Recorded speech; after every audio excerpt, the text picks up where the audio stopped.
Nuevo bloque del programa y sigo presentándoles nuevas columnistas y en este caso quiero presentarles a una divina, Maya Glickstein. Ella es profe, instructora de yoga, pero es un ser muy particular. Su belleza radica no solamente en su expresión, en su rostro y en su cuerpo, sino en su forma artística de poder admirar y tomar la vida. Ha recorrido el mundo con su compañía de danza, tango contemporáneo, música contemporánea, jazz fusión, y justamente en esa recorrida por el mundo la India la atrapó, y todo el hinduismo, el ayurveda, esos conceptos de vida que realmente nos ayudan a comprender nuestra integridad como seres físicos, espirituales, sociales.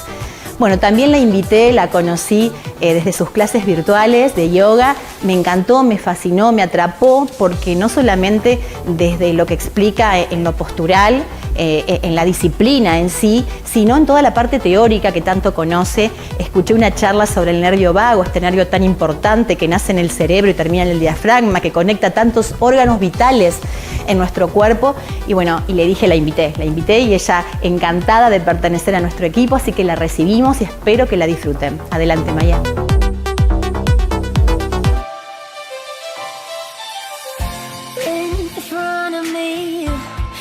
Appeared out of thin air. Think I know you from somewhere.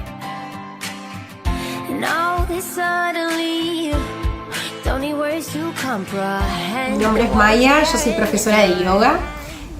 Un poco la propuesta del día de hoy tiene que ver con el sistema nervioso autónomo y el impacto que tiene la práctica, ¿sí? Esta práctica de yoga y de pranayamas, de ejercicios de respiración, sobre el sistema nervioso autónomo. Principalmente, cuando nos referimos al sistema nervioso autónomo, se habla del sistema parasimpático, que es el sistema que restablece la calma en el cuerpo después de estadios de mucha tensión o de pérdida muy fuerte, digamos, de impacto muy fuerte, quizás de liberación de adrenalinas, etc. El sistema parasimpático tiene la particularidad de estar formado por 12 pares de nervios craneales. El número 10 es uno de los más importantes y se llama nervio vago. El nervio vago tiene este nombre porque justamente vaga por todo el cuerpo y tiene la particularidad de comenzar su recorrido en el cerebro y terminar en realidad termina en la zona del intestino.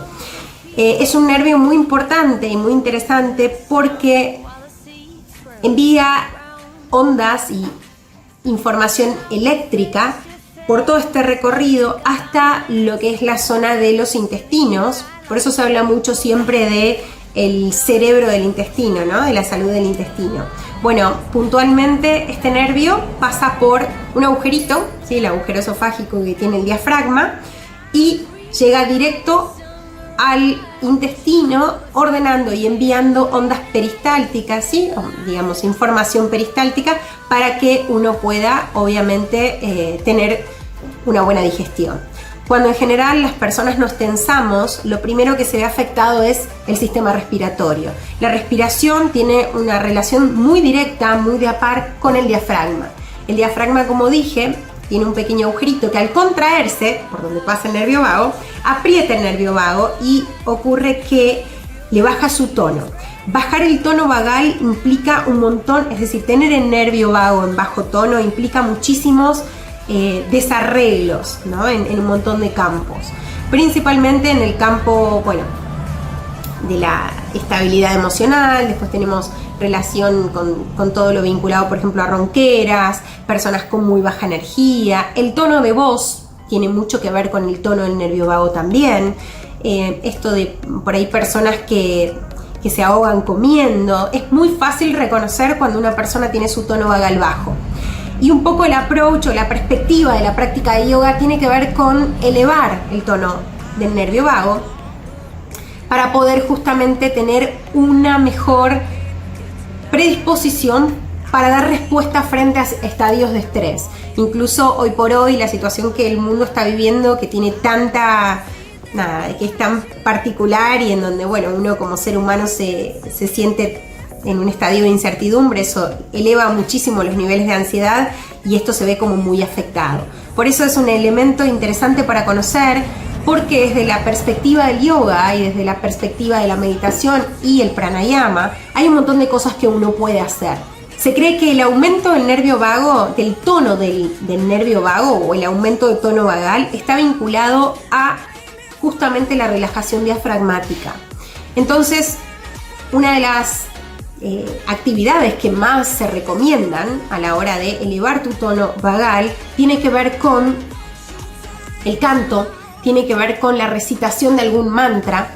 Cuando uno recita algún mantra siempre se da en estadio de exhalación, de manera tal que uno profundiza en esa fase respiratoria, relajando el diafragma, dejando de apretar o de pinzar el nervio vago, permitiendo que el tono aumente. Otro de los ejercicios que se recomienda muchísimo para poder restablecer un poco este nervio del sistema parasimpático y de esa forma restablecer un poco incluso todas las funciones del organismo, es la práctica de yoga. La práctica de yoga genera muchísima endorfina, nos crea un estadio de paz y de estabilidad. Y hablando un poco de esto, de hormonas y de neurotransmisores, podemos hablar sobre la acetilcolina, que es un neurotransmisor que es uno de los principales que justamente transporta el nervio vago y que es un poco el encargado de las funciones de aprendizaje, memoria y justamente de tranquilidad, paz y calma, del restablecimiento de la calma. Por eso los ejercicios de yoga son tan importantes, por eso la recitación o la meditación es tan importante y por eso también el crear conciencia de nuestra propia respiración ayuda muchísimo a restablecer un poco las funciones orgánicas, ¿sí? Y la armonía interior. Lo interesante un poco desde este punto de vista yógico está vinculado a esta capacidad de sanar que tiene el propio cuerpo humano. Y los seres humanos tenemos la capacidad de sanarnos conociendo estas herramientas, pudiendo realmente trabajarlas. Considero como profesora de yoga muy comprometida desde mi lugar que este tipo de técnicas y este tipo de información es valiosísima. Personalmente estoy formada en la India por la Fundación Holistic Healthcare Foundation. Estuve 2 años formándome en Nueva Delhi, en la capital de India, y el sistema nervioso autónomo es uno de los ejes del estudio. Tengo también un estudio importante en Ayurveda y bueno, todo se termina integrando. Pero un poco la premisa de mi pequeña participación en el programa es plantear esta posibilidad que el cuerpo tiene de sanación, conociendo nuestros sistemas, conociendo cómo funcionamos, registrando situaciones que pasan constantemente en nuestro día a día, podemos entender también cuál es nuestra situación.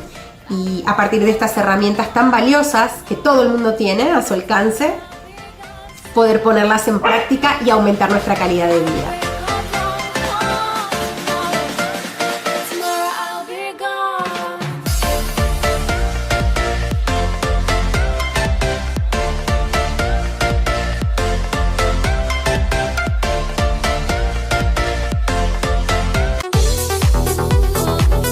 Divina, ¿eh? ¿Les gustó? Claro que sí, por supuesto que ya se comprometió. El próximo tema a escuchar todos es el insomnio. ¿Cómo están ustedes con el sueño? De eso vamos a hablar en próximos programas y nos va a explicar cómo lo aborda la Ayurveda y cómo entendernos, cómo comprendernos, aceptarnos, querernos y cuidarnos. Ya volvemos.